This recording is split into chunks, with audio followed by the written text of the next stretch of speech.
Inside a vehicle, Rachel covers her ears and tries to hide while a gunfight ensues around her. She's a lawyer who specializes in recovering debts for powerful clients using legal loopholes and shell companies. This started a few days ago. In the Canaries, Rachel's mentor Braxton meets with billionaire Salazar, who owes a man named Goldstein $1 billion. Salazar signs the papers, agreeing to pay the full debt plus interest. Afterward, Salazar's head of security Olson drives Braxton and his bodyguard to his hotel. Since Braxton is having signal issues on his phone, they stop by a cliff so he can make a call. He tells Goldstein's executive Bobby that he's gotten the full deal, which she can't believe. Suddenly Olson kills Braxton's bodyguard. Braxton panics and tries to leave the car, but Olson has a remote to lock all the doors. After playing with him for a few minutes, Olson opens the door and Braxton runs away, only to get shot as well. Then Olson takes the papers back and calls Salazar to announce that the contract is void. Later in New York, Rachel bursts into Bobby's office without permission. Rachel is angry that Bobby didn't take enough precautions to protect Braxton and volunteers to take over Salazar's case. Bobby doesn't like Rachel and thinks her service is too expensive, but she's running out of options. In the end, Bobby agrees to pay Rachel 10% plus $10 million upfront. In the evening, Rachel studies the case. Salazar hides behind hundreds of pseudonyms, so he must be attacked both legally and illegally.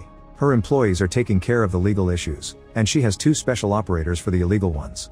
Bronco is the leader of a team that specializes in extraction, intimidation, and sabotage, while Sid's band specializes in corruption, bribery, and covert surveillance.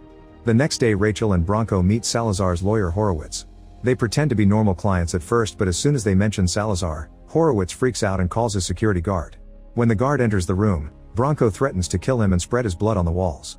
A terrified Horowitz agrees to hear them out, and Rachel explains she's here for Salazar's debt with Goldstein, so she wants a list of all his proxy corporations and shell companies.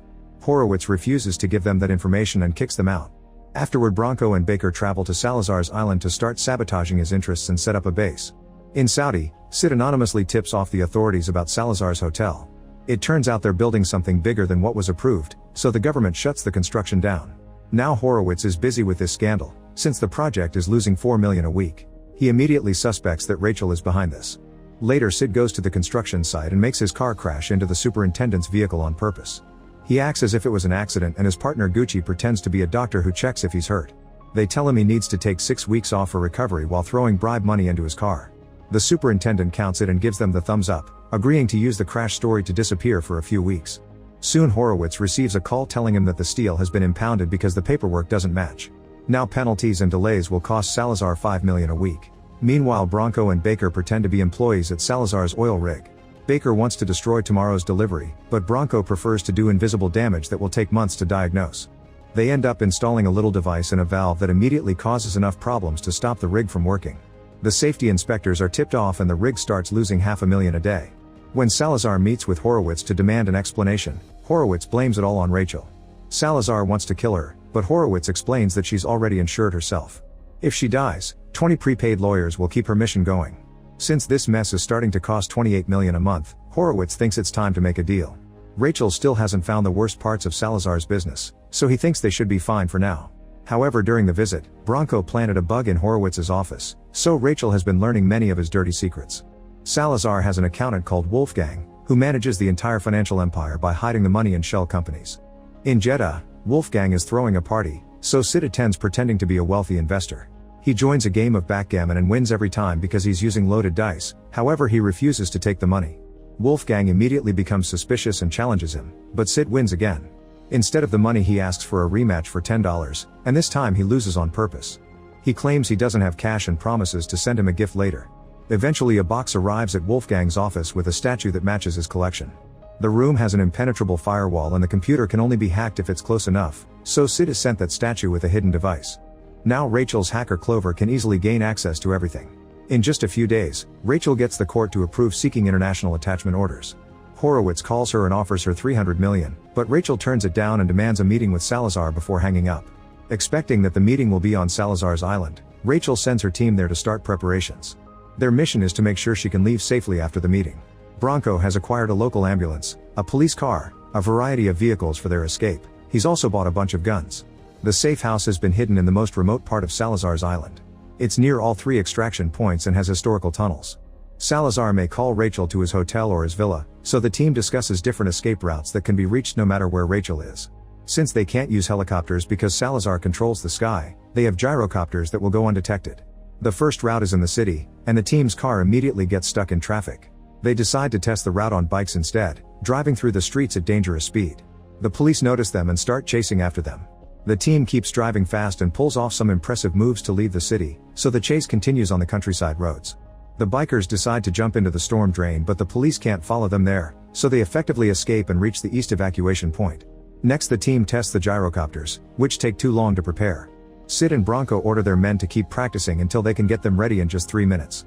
The last route is in the west, where a tunnel can take them out of the villa. Nobody can follow them here, but the ravine doesn't have a good path to travel and it'd take them too long to escape. To solve this, Bronco sets up a zip line that can take them across the cliff where more ATVs have been hidden. For the next few days, the team practices going through every route over and over again to perfect their times and be sure there aren't obstacles they haven't seen. They also practice using their weapons in different contexts, like riding a bike or on moving targets. In case of an emergency, they bury mines in various spots on the roads and build a trap they name Banana Pie. It's a concealed door on the ground that can swallow any vehicles that may follow them. At the hotel, Sid and Bronco act like tourists and Bronco pretends to have a heart attack. When the manager comes to check on him, he steals her skeleton key. Then Sid clarifies that Bronco only has low blood sugar and he simply needs candy. After Gucci cuts the cameras, Sid and Bronco use the key to access the penthouse and install a bunch of hidden bugs. Later, the team hides engine killers under all the police cars in the city. They need to know the local prison too in case someone gets caught, so Sid throws some alcohol on his clothes and face to pretend he's drunk.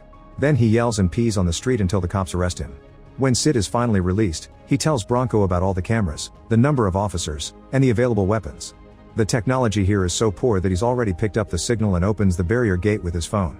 The team returns to the safe house to plan an escape route for the prison too, and Sid discovers that Olsen is watching them from afar, so they gesture insults at each other. Once the team has everything ready, Rachel returns to court and gets the judge to approve the seizure of Salazar's personal assets. The jet is impounded under international law and the boat is impounded under maritime law. Salazar calls Horowitz to yell at him and announces he's done with court. He now wants to meet Rachel in person. When Rachel finally arrives at the island, Sid picks her up in a car and gives her a watch. If she presses the button, it'll send a signal so the team can find her. Rachel thinks about Bronco and Sid and why they're loyal to her. 100 jobs ago, she broke them out of a prison in Chiang Mai. Now Sid notices that they're being followed, but to avoid trouble he ignores it. Meanwhile, Salazar arrives at the hotel and discusses a plan of action. Gucci hears everything on the bugs, although the transmission starts to fail. Soon Rachel also comes to the hotel and keeps Bronco and Sid as her bodyguards during the meeting. Salazar offers $350 million, but she says no, so he raises it to $400 million. Rachel still isn't interested in anything but the full amount, so Salazar makes her leave. In the car, Rachel calls Clover and asks him to get her more leverage. She's feeling frustrated, so she asks the guys to stop at a cafe so she can have a beer. In just a few seconds, Gucci sees on the drone that many people and vehicles are now approaching the cafe. 2 men come in and sit at the back while the team recognizes them from the hotel. Soon 2 more guys approach the bar and another 2 sit outside. Bronco takes a dishcloth from the waiter and covers his lap so he can get his gun ready. Sid hides another gun under his jacket and enters the building through the back door. As more men arrive in a car, Bronco shares a look with the guys at the other table. The waiter notices and runs before Bronco quickly shoots both men. In the kitchen, Sid kills another guy and Baker takes care of the one at the bar. Gucci confirms that the back door is clear, so Bronco escorts Rachel out while the rest of the team shoots down the thugs from the car. In just a matter of minutes, all the enemies at the front are dead. Suddenly 2 more men appear on a scooter, but Gucci alerts Bronco, who kills them quickly too. The team splits into various vehicles and leaves without a single scratch. Moments later, Olsen informs Salazar that their plan failed. When Horowitz hears that Salazar tried to kill Rachel, he gets angry, saying he fell into her trap. Now she can ask for an emergency injunction, which means all of Salazar's dirty businesses will come under legal scrutiny. Salazar immediately calls Wolfgang, and seconds later Glover informs Rachel that Salazar's assets are being moved because he's panicking. Rachel asks Glover to connect the assets to the hidden businesses, attach them to Salazar's name, and shut them down. While Rachel waits in the safe house for Salazar to surrender, her legal team gets court approval to seek Salazar's international attachment orders. One by one, all of Salazar's biggest companies are frozen and seized, slowly draining away his income. Guessing that there's a leak, Salazar's men search Wolfgang's office and finally find the bug, but by now it's too late, all the major companies have been taken. Soon Rachel is called to another meeting at the hotel and Salazar offers $800 million. However, Rachel wants the full billion and threatens to send information to all the investors he's burned in the past, who will ask for $5 billion instead of just 1. Salazar has no choice but to agree and tells Horowitz to pay her. He also fires him on the spot. On her way out of the hotel, Rachel calls Bobby to give her the big news. 3 months later, Rachel is in a desert compound trying to contact Bobby because she still hasn't paid her, but Bobby won't answer. At that moment Rachel sees a car approaching, so she calls her guard. Since he doesn't show up and her assistant hasn't seen him, Rachel goes looking for him and finds him dead on the sand. Terrified, she runs back to the tent only to find her assistant dead too. The car stops and the driver is revealed to be Olsen. Rachel presses the button on her watch before she's taken away. In the evening, Bronco and Sid break into Bobby's office. They tell her that Salazar has Rachel, but Bobby says that the Ministry of Foreign Affairs and the Spanish police are already handling it. The men call her out for doing nothing and point out that she has to pay her debts. Meanwhile, Salazar visits Rachel in prison. He hasn't gotten back his assets and is angry at Goldstein, so he's kidnapped something they value for blackmail. However, Rachel explains that she hasn't been paid either and Goldstein doesn't care about her, so she holds no value at all. Salazar tells her she must force Goldstein to fulfill their side of the deal or he'll kill her. Eventually the team arrives at the island and confirms that all their traps and vehicles are still in place, so they can use them to rescue Rachel. The team splits while Bronco and Sid drive the police car to the station.